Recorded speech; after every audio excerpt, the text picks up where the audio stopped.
Good morning, friends, followers, my subscribers, my army of Trevorites and Colders. Thank you very much for continuing to support my channel. It means a lot. And it's Wednesday. It's handover takeover day in the Cold household. However, and I will say this, my son's school is going to an amusement park today, roller coasters. He doesn't like roller coasters. So guess what? He's going fishing instead. He's doing something productive. And I think, you know what? Well done, young man. Well done. Anyway, right. Oh, the last few days has been completely, can't even say the word mental, it might upset people, but it has been completely outrageous. Things happening all over the place. Yes. I didn't even write this down as part of my notes, so I'll move on to something else. Let's go back to the UK for a while. The new Chancellor, Rachel Reeves, is being urged by fellow politicians to go and raid inheritance tax on people's pensions. Doesn't make sense, but that's what it says in the media. If she does that, she'll bring an extra 2 billion into the Chancellor's little pocket for spending. Now, I'm against this. It looks like this new government, first of all, are doing a lot of things which were in the old Conservative manifesto. They've realised that they've got into power on the back of promises. We'll cut migration, we'll stop the boats, we'll do this, we'll fix the prisons. And then they've got in. Now, when I look back at the Labour Party basically were the ones which pushed public interest lawyers to go after soldiers and this and that and this and historic allegations, and we must protect the evil, give them this, and terrorists can get legal aid, and rapists and murderers can get legal aid, but you know, the fight against the government had for soldiers and ex-service personnel and military and doctors to fight against the government. There's no legal aid for you. Isn't it weird? Well, they've now realised, the new Justice Secretary, for a start, I'll not even talk about her, but that's shocking. She is a devout certain individual who believes in her own religious beliefs, but also is in charge of justice in the UK. They don't go hand in hand, do they? One's going to have to give, and it won't be her own religion, I can tell you that. Anyway, what else is happening? The Prime Minister is saying 12% of the occupants in our jails are all from foreign countries. So he's looking to deport them back to their countries. Wow. Isn't that a turn of the books, isn't it? Isn't Sir Keir Starmer the one who was trying to protect people from being deported? Anyway, there we go. 12%. So they're 12%. No wonder the prisons are overpopulated and they're letting out murderers. They're letting out people early that shouldn't be let out. 12% of our prison population are from foreign countries, and a third of all women in prisons are in for not paying a TV license.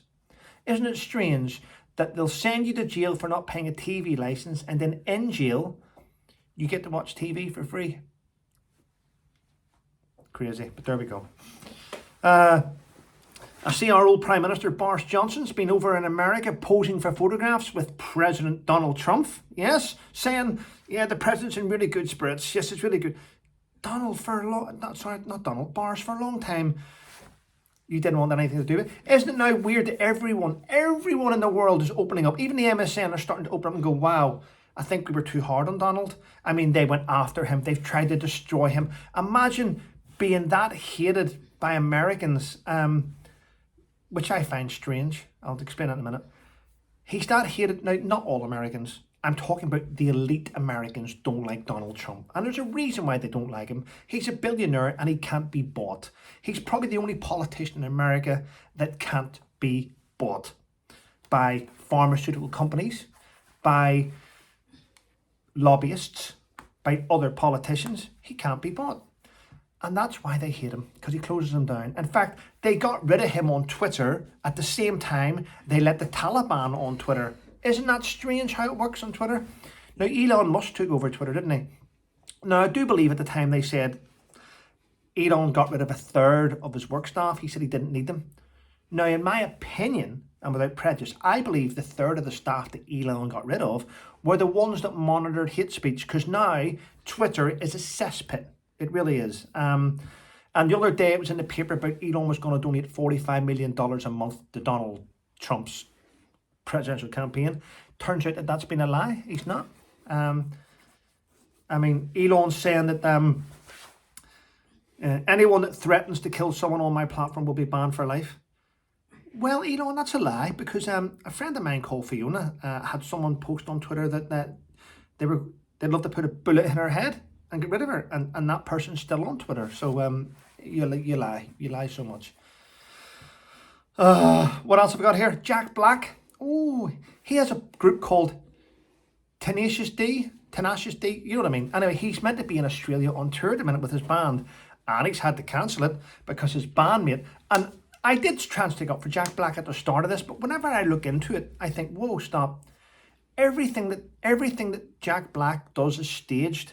Everything he does is planned. When he's on the stage, it's planned. So when he goes onto the stage in front of thousands of people and he goes, to his bandmate, if you could have a wish, what would it be? And his bandmate goes, well, I wish the person that didn't miss Trump. Well, he thought that was funny until it had a backlash on Australians' call for his deportation and him to be prosecuted. He's cancelled his tour. In fact, Jack Black has to be honest with you, he's such a vindictive person, I think, that he's actually decided to step away from his friend all those years, even though that was probably a skit they set up. Because the backlash has been so fierce towards Jack Black, he's cut all ties with his friend and hung him out to dry. Not a very good friend, that, is it? Yeah. But there we go. That's what happens, Jack Black. Yeah, no one is big enough to not be cancelled. And you were probably you probably still will. Your movies were good. But there we go. It happens, doesn't it? And I want to point this out. I wrote this down today. Ready? Alice Evans. Now, if you don't know who Alice Evans is, she is the wife of, is it Plastic Man? He's a Welsh actor, does Hollywood. He was in the Magnificent whatever, but I can't even say his name. His wife has been attacked non-stop online. Ready? Imagine this happening to you. A lunatic troll online is causing you so much crap that they then threaten to prosecute. They then threaten to sue you. I had a troll like that on YouTube and on Twitter who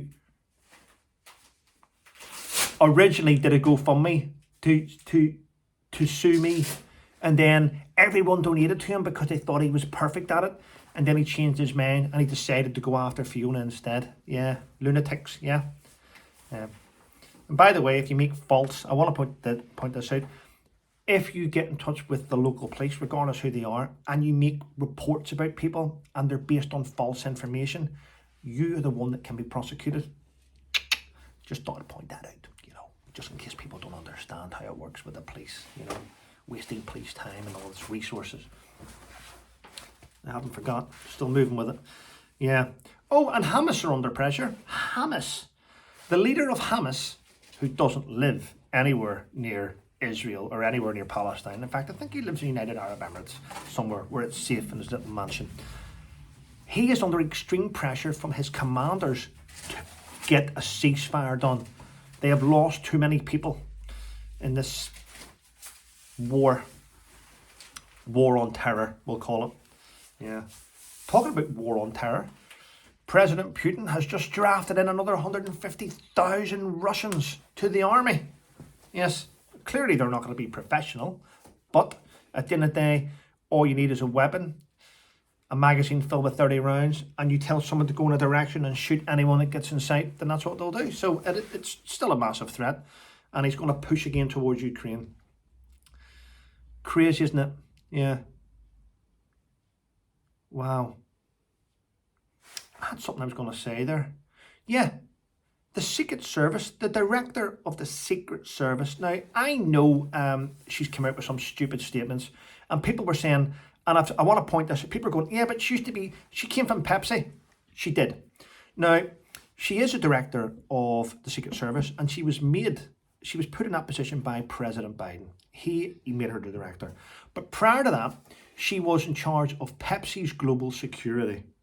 I know what you're thinking, but she got the job in charge of Pepsi's global security because she had served 25 years in the Secret Service prior to that. In fact, when President Obama was in office, she was part of the Secret Service detail that protected the vice president and his wife. So she has got a lot of experience. I get that. I know people are calling for her chop. She needs to go. The statements she's coming off now are completely ludicrous.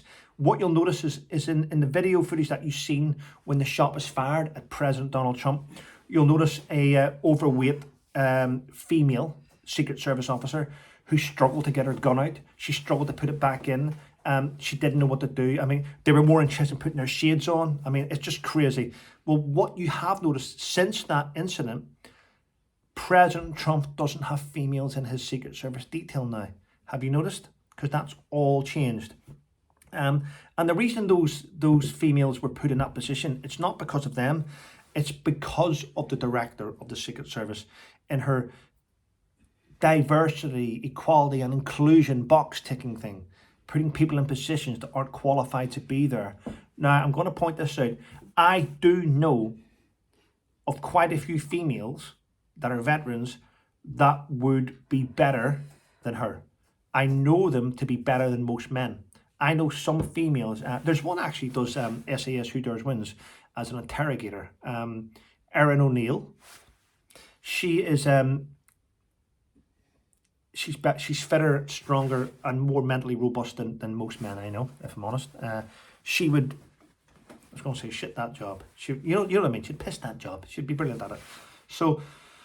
There are females that are good enough to do that job, but I do believe the ones that were there on that day weren't, and that's the bottom line. She's coming out with things like, well, the reason why, now bear in mind, the Secret Service take an oath. Their job, believe it or not, they have to be willing to take a bullet for the president. If you notice, they get on top of him, they're ready to take that bullet when they protect him. But the Secret Service director came out with something stupid saying, well, yeah, the reason why we didn't have anyone on that roof is because it was sloping. It had a five degree slope and or whatever it was, and it was unsafe. You're saying that roof was unsafe because of the little slope? How can it be unsafe for someone whose job is to take a bullet for the president? That didn't make sense.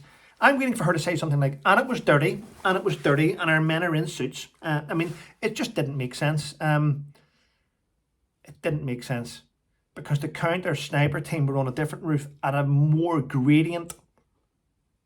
And it was nonsense. But there we go. Calls for her to go will continue over the next couple of days. I do honestly believe she'll step down and someone else will step in. Is she incompetent? I don't believe she's incompetent. I believe that she knows her job inside out. But I think there's been other forces here that made her make the decisions that were made on the day. Well, there we go. Anyway, listen, that's enough for me. Have a wonderful day, people, and stay safe.